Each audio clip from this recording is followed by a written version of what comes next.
ఈ కూరగాయలు బరువు తగ్గించడంలో సహాయపడతాయని మీకు తెలుసా? ఏంటి, షాక్ అవుతున్నారా? అవును, మీరు విన్నది నిజమే. మరి అవేంటో ఇప్పుడు తెలుసుకుందాం. ముఖ్యంగా కాకరకాయ తినడం వల్ల ఇది మెటబాలిజం రేటును పెంచి శరీరంలో కొవ్వు పేరుకుపోకుండా చేయడం ద్వారా బరువు తగ్గించడంలో సహాయపడుతుంది.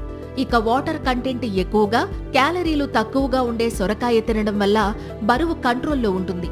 ఇంకా బూడిద గుమ్మడికాయ జ్యూస్ బాడీని డీటాక్సిఫై చేసి లివర్ పనితీరును మెరుగుపరచడంతో పాటు బరువు తగ్గించడంలో కూడా ఉపయోగపడుతుంది. ఇక క్యాలరీలు తక్కువగా, ఫైబర్ ఎక్కువగా ఉండే క్యాబేజీ ఆకలిని కంట్రోల్ చేసి బరువు తగ్గించడంలో హెల్ప్ చేస్తుంది.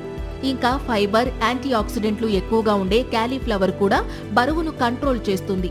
ఇక కీరదోసకాయ బాడీ హీట్తో పాటు బరువు తగ్గించడంలో కూడా సహాయపడుతుంది. ఇంకా ములక్కాయలో ఉండే ఐరన్, విటమిన్ సి, యాంటీ ఆక్సిడెంట్లు బరువు తగ్గించడంలో ఉపయోగపడతాయి.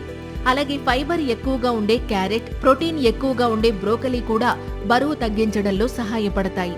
సో వీలైతే మీరు కూడా వీటిని ట్రై చేసేయండి. Thank you.